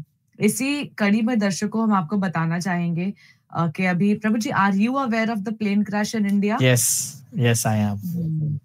तो ये बहुत ही ज़्यादा हार्ट ब्रेकिंग इंसिडेंट था, बहुत ही ज़्यादा सडन था and the worst thing is flight को टेक ऑफ करके सिर्फ 59 सेकेंड्स हुए थे, just less than a minute and the flight started coming down. तो इस इंसिडेंट ने दर्शकों पूरे देश में बहुत ज्यादा अनसर्टेनिटी का माहौल क्रिएट कर दिया है, बहुत ज्यादा डरे हुए हैं लोग। और सबसे बड़ा सवाल एक यही आ रहा है कि अब ऐसे में हम अपने पीस ऑफ माइंड को कैसे मेंटेन करें। तो कल हम एक बहुत ही स्पेशल सेशन करने वाले हैं, एक बहुत ही स्पेशल गेस्ट के साथ।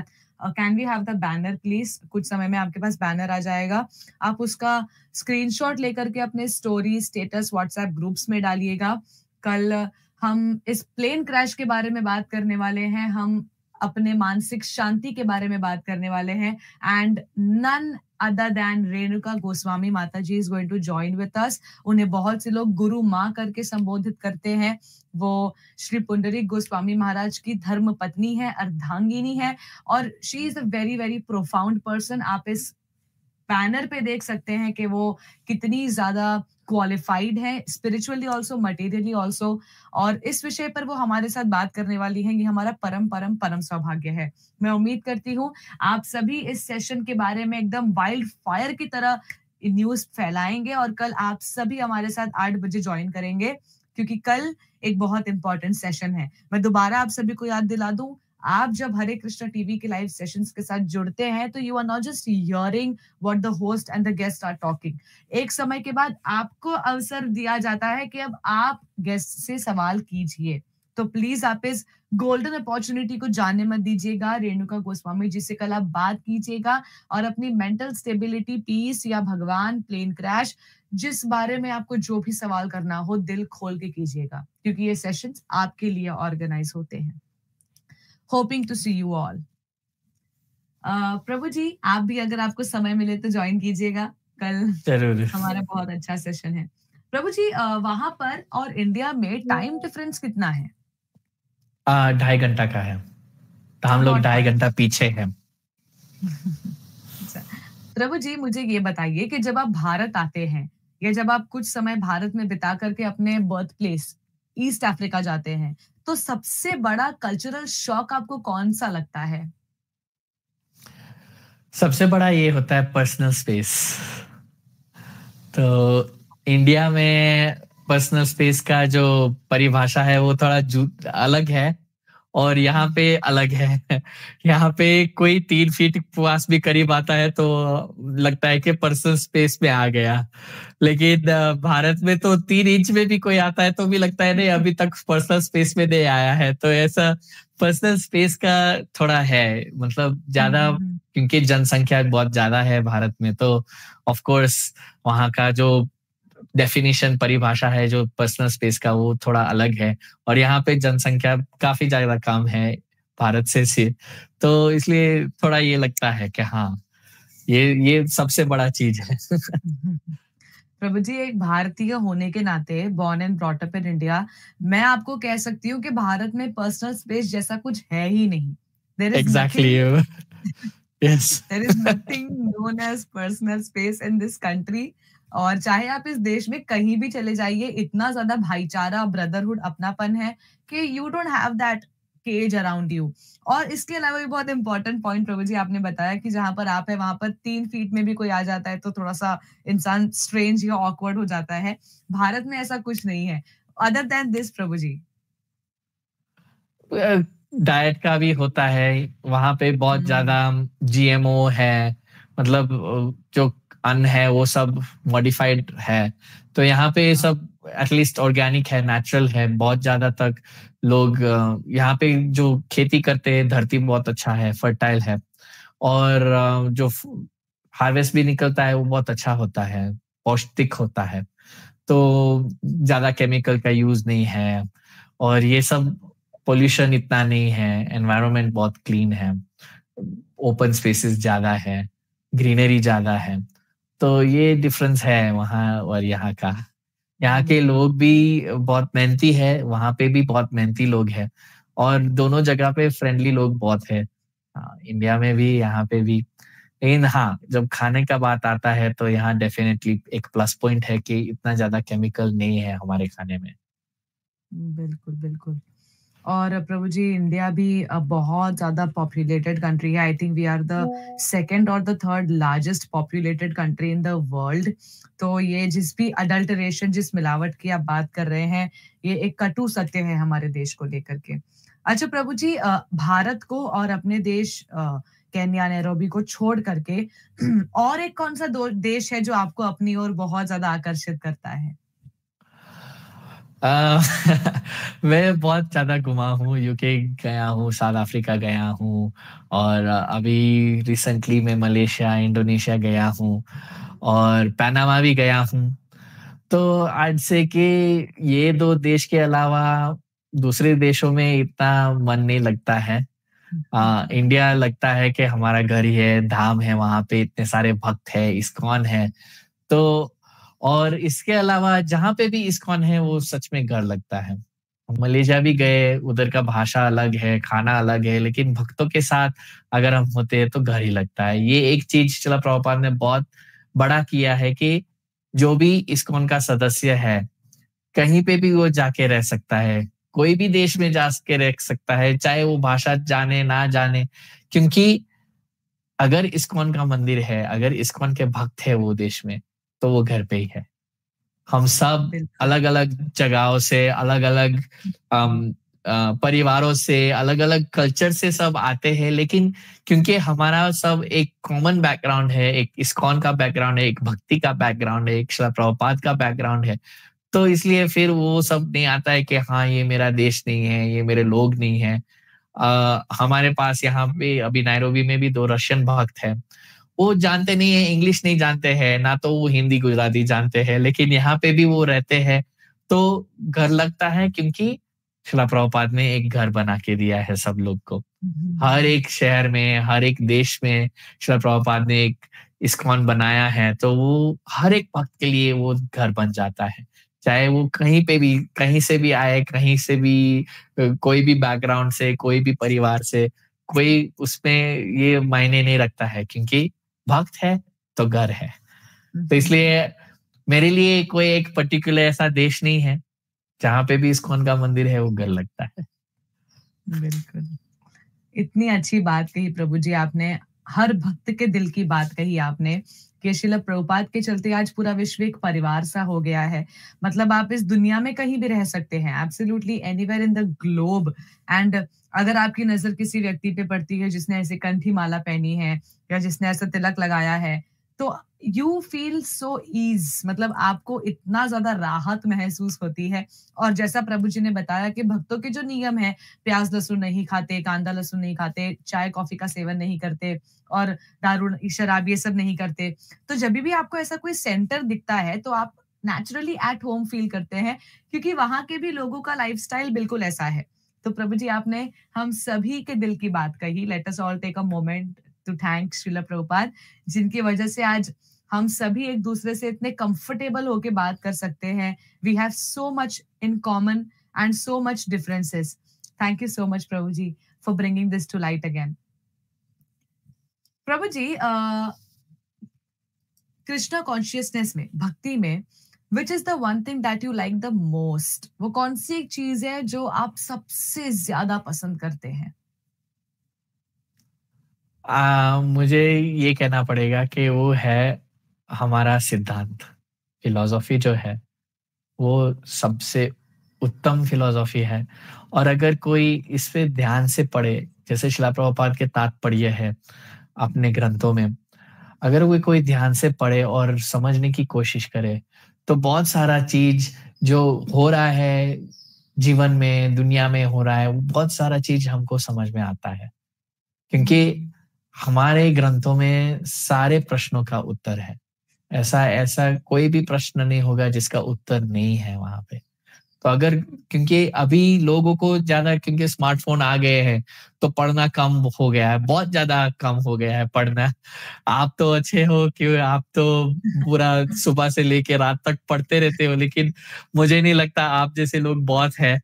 क्योंकि ज्यादा लोग अभी रील्स पे और शॉर्ट्स पे और मीडिया, सोशल मीडिया पे इतना ज्यादा ध्यान देते हैं, तो पढ़ाई बहुत कम करते हैं आजकल। तो अभी मैंने सुना है कि बच्चे लोग भी होमवर्क नहीं करते, एआई को दे देते हैं, चैट जीपीटी को दे देते हैं, वो होमवर्क करके वापस दे देते हैं स्कूल पे।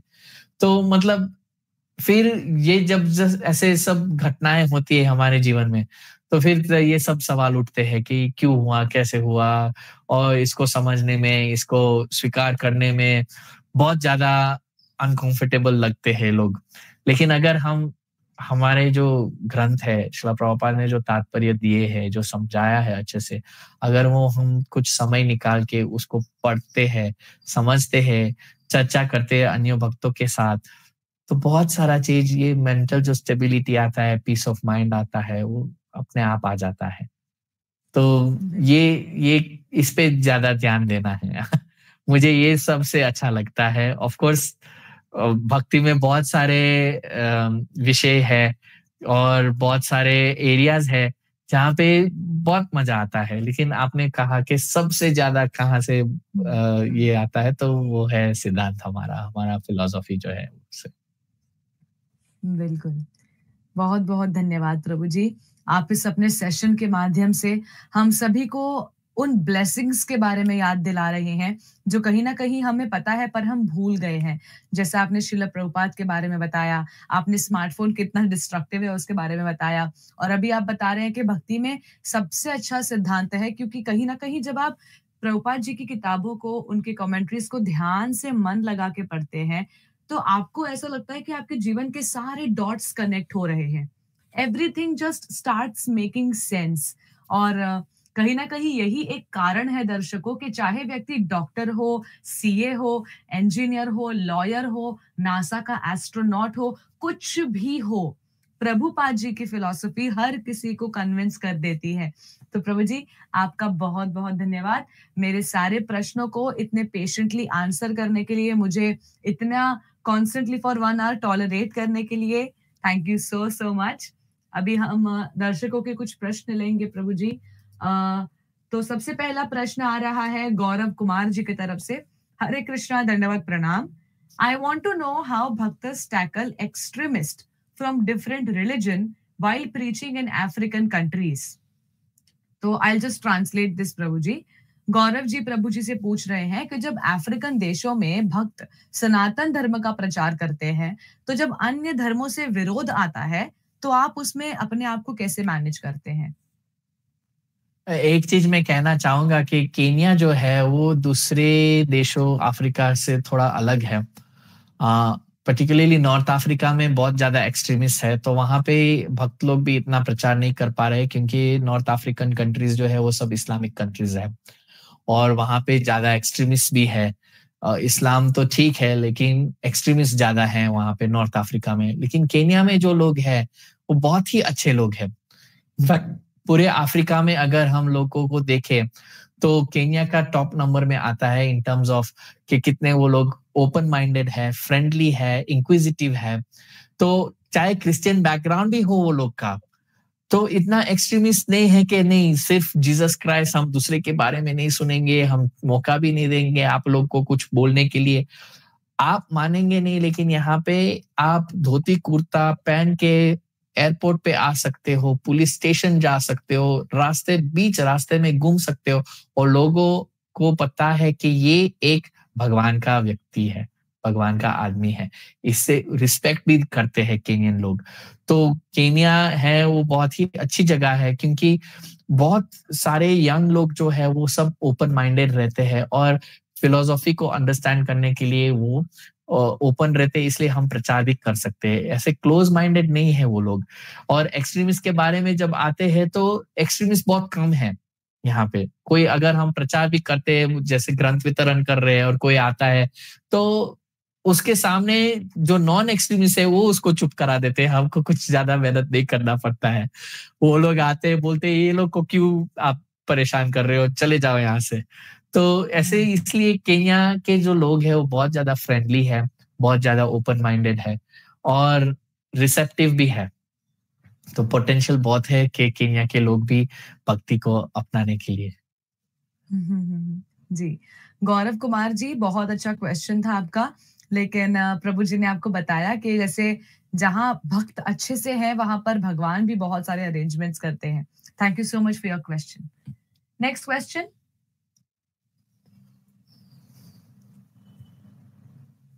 प्रभु जी, मेरा भी ब्रह्मचारी बनने का इच्छा करता है, पर सोचता हूँ कि वहां जाके मैं नहीं टिक पाया तो क्या होगा।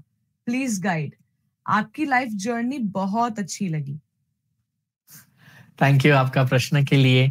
तो जैसे हम लोग ने पहले भी डिस्कस किया इस सेशन पे कि ट्राई करके फेल करना वो ज्यादा अच्छा है ट्राई करने से ही नहीं। तो ट्राई नहीं करने से तो यही अच्छा है, क्योंकि आपको जो भी ट्रेनिंग मिलेगा, आश्रम में भी अगर आपको ट्रेनिंग मिलेगा तो वो ट्रेनिंग आपका सहायता करेगा अगर आप घर भी बसाना चाहे बाद में, या परिवार संभालना चाहे बाद में।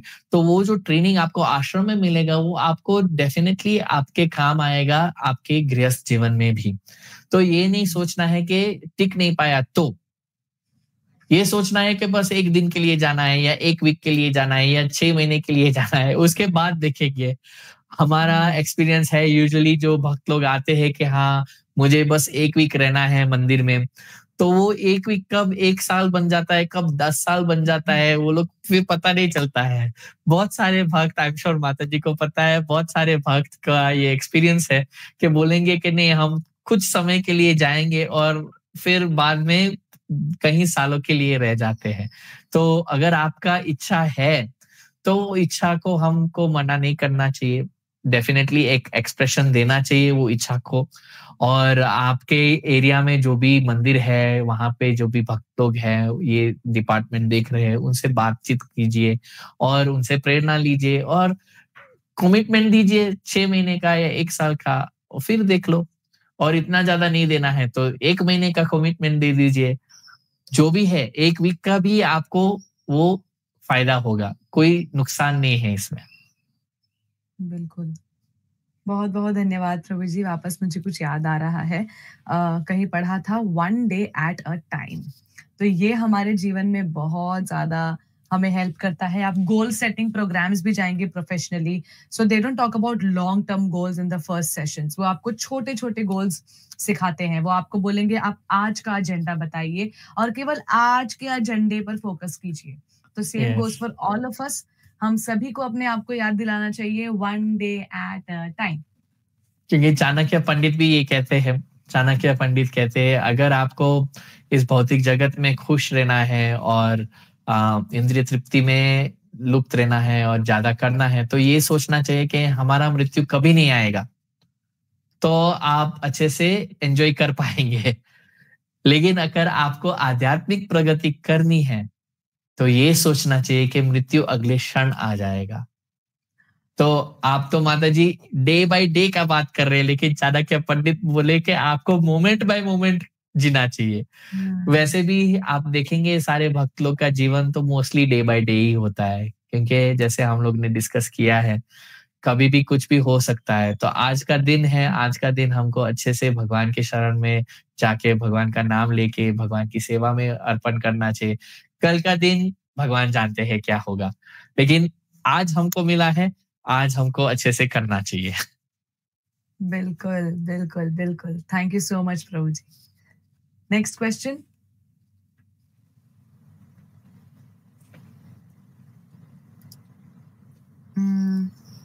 Hira. Hare Krishna Prabhuji, even though in bhakti, why God gives so many sufferings? How to tolerate that situations? Those who are not in bhakti are leading peaceful and happy lives. Please guide. तो यहाँ पर प्रभु जी से प्रश्न आया है कि भक्ति में होने के बावजूद भगवान इतनी सारी परेशानियां क्यों देते हैं, और इन परेशानियों को हम टॉलरेट कैसे कर सकते हैं, सहन कैसे कर सकते हैं। साथ ही यहाँ पर एक ऑब्जर्वेशन है कि जो लोग भक्ति नहीं करते वो तो बड़ा आनंदमय और शांति वाला जीवन बिताते हैं, लेकिन भक्तों के जीवन में बहुत समस्या आती है। तो अभी थोड़ी देर पहले ही मैं शिला प्रभुपाद का एक प्रवचन सुन रहा था, और वो भी यही सवाल पूछ रहे थे अपने शिष्य को कि अक्सर हम जब भक्त लोग जाते हैं प्रचार करने के लिए, तो ये प्रश्न आता है कि भगवान हमको इतना तकलीफ क्यों देते हैं, इतना परेशानी क्यों देते हैं। तो शिला प्रभुपाद ने कहा कि वो परेशानी भगवान नहीं दे रहे हैं, हम खुद को दे रहे हैं, इसलिए आ रहा है। वो हम खुद उस स्थिति में आए कि वहां पे परेशानी हो।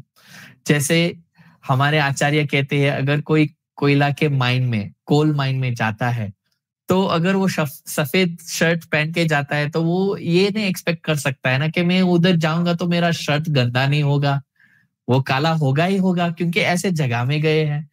तो पहली चीज तो भक्त लोग ये समझते हैं कि ये जो तकलीफ आ रही है, ये जो परेशानी आ रही है, ये जो दुख आ रहा है, वो भगवान नहीं दे रहे, हम खुद को दे रहे हैं। और भगवान का प्रयास ये है कि हमको इस तकलीफ, इस परेशानी, इस दुख में से कैसे निकालना है। और दूसरा भाग जो हम कहते हैं कि अगर जो भक्ति नहीं कर रहे वो लोग का जीवन हम देखते हैं बहुत सुखद जा रहा है। हाँ, तो श्रील प्रभुपाद एक और उदाहरण देते हैं, बोलते हैं जो दो बकरियां होती है कत्ल खाने में, तो दोनों बकरियां घास खा रही है वहां पे। तो जो एक बकरी है उसको वो उठा के उसका कत्ल कर देता है, और दूसरी बकरी जो है उसको ये ज्ञान भी नहीं है कि कहाँ पे है, बस वो घास के साथ बिजी है, घास खा रही है। ये नहीं पता है कि अगले क्षण में मुझे उठा के लेके जाएगा वो। तो वैसे भी भक्त लोग ये समझ सकते हैं कि ठीक है, ये लोग वही बकरी की तरह है जो घास में अभी व्यस्त है, घास खा रहे हैं, लेकिन ये नहीं पता है कि अगले क्षण वो छोड़ना पड़ेगा, अगले क्षण मृत्यु आएगा, अगले क्षण परिस्थिति बदल जाएगी। हाँ, लेकिन भक्त लोग को ये हमेशा ध्यान में रहता है कि कभी भी कुछ भी हो सकता है, इसलिए देर नहीं करना है। परेशानी आएगी, वो तो परेशानी हम खुद दे रहे हैं। जैसे कोई विद्यार्थी होता है, वो गया, चाहे जीई बोलते हैं वहां पे, आई थिंक जी जॉइंट एंट्रेंस एग्जाम्स, हाँ जेई, हाँ जेई पढ़ाता है, तो दिन रात पसीना और खून एक करके पूरी रात जग के, तो कोई बोलेगा इतना परेशानी क्यों कर रहा है, ये जेई वाले क्यों इतना परेशानी दे रहे हैं आपको। लेकिन खुद को करना है, इसलिए खुद को वो परेशानी उठानी पड़ी ना। दूसरा भी हम उदाहरण देखें, अगर कोई परिवार संभाल रहा है तो उसमें भी परेशानी आती है, अगर वो नहीं उठाना है तो परिवार मत संभालो, सिंपल है। अगर संभालना है तो परेशानी भी उठानी पड़ेगी। तो वैसे ही हम इस भौतिक जगत में आए तो भगवान नहीं दे रहे हमको परेशानी, हम खुद को दे रहे हैं, क्योंकि हमारी इच्छा थी इस भौतिक जगत में आने के लिए। लेकिन भक्ति हमारी आंख खोल देती है। अज्ञानातिमिरान्धस्य ज्ञानांजना शलाकया, गुरु जो है वो हमारे आंख खोल देते हैं कि देखो, बकरी की तरह मत रहो, घास में व्यस्त मत रहो, ये सोचो कि अगला जो मौका है वो उठा के तुमको ही लेके जाएगा वो। हाँ, तो इसलिए ध्यान रखो। तो वैसे है, हाँ, हमको ये भ्रम है कि दूसरे लोग बहुत सुखी है, बहुत आनंदमयी जीवन जी रहे हैं, लेकिन ये सच्चाई नहीं है। ये इधर यहाँ पे एक पक्षी है, इधर केन्या में, आप लोग ने शायद इंडिया में देखा नहीं होगा, उसको ऑस्ट्रिच बोलते हैं। एक पक्षी है जिसका बहुत लंबा गला है, और जब वो शेर को देखता है तो वो सोचता है कि ये शेर मुझे ना खा जाए, इसलिए वो क्या करता है, वो अपना सिर जो है वो जमीन में गाड़ देता है कि अगर वो मेरा सिर नहीं देखेगा तो उसको लगेगा कि मैं हूं नहीं, मुझे खाएगा नहीं। लेकिन वो पक्षी इतना बुद्धिमान नहीं है, तो शेर जब आता है तो उसको पकड़ के आसानी से खा लेता है। तो वैसे भी हम लोग देखते हैं कि हाँ, ये लोग सुखी है, ये लोग आनंद में जी रहे हैं, लेकिन वो उस पक्षी की तरह है, ऑस्ट्रिच की तरह है, जो अपना सर है वो गाड़ देते हैं जमीन में। वो सोचते हैं कि अभी शेर नहीं आएगा, हम सुखी है, लेकिन शेर उधर ही है, खड़ा है तुरंत खाने के लिए। तो ऐसा है। जी। बिल्कुल। बहुत-बहुत धन्यवाद आपके प्रश्न के लिए। आपके उत्तर के माध्यम से प्रभु जी ने हमें बड़ी अच्छी तरह से बहुत सुंदर एग्ज़ाम्पल्स के साथ समझाया है कि भक्ति करना कितना ज़्यादा ज़रूरी है। इसी के साथ प्रभु जी हम आज का आखिरी प्रश्न लेंगे। देखते हैं कौन है वो लकी इंसान जिसका क्वेश्चन लेने वाले हैं हम। Can we have the question please? Purna. When we do bhakti, others ask, what physical benefit is there? Anybody can do it. What should be our answer? तो पूर्णा जी पूछ रही है कि जब वो भक्ति करती हैं, तो लोग पूछते हैं कि इससे क्या ही फायदा होने वाला है? तो ऐसे में हमें क्या उत्तर देना चाहिए? भक्ति में बहुत सारा फायदा होता है, फाइनेंशियल बेनिफिट होता है, सोशल बेनिफिट होता है, मेंटल वेलनेस होता है, हेल्थ बेनिफिट्स भी बहुत ज़्यादा होता है। तो फिजिकल बेनिफिट का मतलब ये सारे एरिया में हम दिखा सकते हैं। जैसे एक एग्जांपल में दूँ, एक उदाहरण दूँ, जैसे फाइनेंशियल बेनिफिट, भक्त लोग नशा नहीं करते हैं, सिनेमा नहीं जाते हैं, इधर-उधर घूमते फालतू जगह पे घूमते रहते नहीं हैं, फालतू चीजें पे पैसा बर्बाद नहीं करते, तो फाइनेंशियल सिक्योरिटी रहते हैं। यहाँ के लोग, अगर मैं नैरोबी की बात करूँ तो लोकल अफ्रीकन लोगों को ये है कि जब भी पगार मिलता है वो लोग को, या तनख्वाह मिलती है महीने की आखिरी में, तो तुरंत जाके वो दारू में डुबा देते हैं। फिर कल रोते रहते हैं कि ओ हमारे पास पैसा नहीं है, हमारे पास पैसा नहीं है। लेकिन भक्त लोग के पास वो पैसा अपने आप बच जाता है, क्योंकि कोई ऐसे गंदी आदतें नहीं है, ऐसे बुरा कोई कार्य नहीं करते हैं, तो पैसा बच जाता है। वो तो एक छोटा सा ही उदाहरण है फाइनेंशियल बेनिफिट। फिर अगर हम हेल्थ बेनिफिट देखें तो भक्त का जो आहार है वो प्रसाद है, और प्रसाद खाते ही किसी को कोई प्रकार का कोई ऐसे जो मेजर बीमारियां हैं, जो मीट खाने से या दारू करने से या सिगरेट फूकने से जो बीमारियां आती है, वो तो सब बच ही जाती है। विच इन टर्न, क्योंकि वो बीमार नहीं पड़ते हैं, तो आगे जाके उसको वो हॉस्पिटल में भी जाके वो उसका इलाज नहीं करना पड़ता है, तो वो भी पैसा बच गया। तो ऐसे हेल्थ बेनिफिट्स भी हम देख सकते हैं। तो और social benefit, mental wellbeing, mental wellness, वो सब है। अगर हम जप अच्छे से करते हैं तो मन की शांति भी मिलती है, भागवत गीता पढ़ते हैं तो मन की शांति मिलती है। तो ऐसा नहीं है कि कोई बेनिफिट नहीं है, हमको बस लोगों को दिखाना है कि ये बेनिफिट आप देखो। बिल्कुल। बहुत-बहुत धन्यवाद प्रभु जी। आपने कितनी अच्छी तरह से हमें बताया कि ये कितने सारे अंडरलाइंग बेनिफिट्स है भक्ति करने के, जिस पे लोग इतना ध्यान नहीं देते। प्रभु जी, मैं हमारे पूरे सेशन की ओर से, पूरी टीम की ओर से, पूरे व्यूअर्स की ओर से आपका धन्यवाद देना चाहूँगी अगेन कि आपने अपना कीमती समय निकाल कर के हमारे साथ जुड़ने का निर्णय लिया। मैं वापस आपका धन्यवाद देना चाहूँगी मुझे सहने के लिए, मुझे टॉलरेट करने के लिए, सारे प्रश्नों के इतने अच्छी तरह से उत्तर देने के लिए, ऑडियंस के साथ इतने सुंदर तरीके से इंटरैक्ट करने के लिए। बस आपसे एक प्रार्थना है, एक रिक्वेस्ट है कि फ्यूचर में भी, भविष्य में भी हमारे साथ ऐसे ही समय निकाल कर निश्चित रूप से जुड़िएगा। थैंक यू, आपको भी बहुत-बहुत धन्यवाद। आपने एक ऐसा मौका दिया, अवसर दिया आपके और आपके दर्शकों के साथ थोड़ा-सा चर्चा करने के लिए, और बहुत अच्छा लगा। Thank you. हरे कृष्णा। हरे कृष्णा। दर्शकों, उम्मीद करती हूँ कि आप सभी आज के सेशन से बहुत ज़्यादा संतुष्ट, आनंदित और सैटिस्फाइड हैं। जैसा कि आप देख सकते हैं, इससे पहले कि मैं भूलूँ, आपके लिए हम एक बहुत सा नया इनिशिएटिव लाए हैं जिसे आप कह सकते हैं हरे कृष्णा रेडियो। जी हाँ, अब आप हरे कृष्णा रेडियो के माध्यम से चाहे जहाँ भी हैं, जो भी कर रहे हैं, जिस भी अवस्था में हैं, जिसके भी साथ हैं, अगर आपके पास इतना सा भी इंटरनेट है, तो आप हरे कृष्णा रेडियो का पूरा-पूरा संग ले सकते हैं।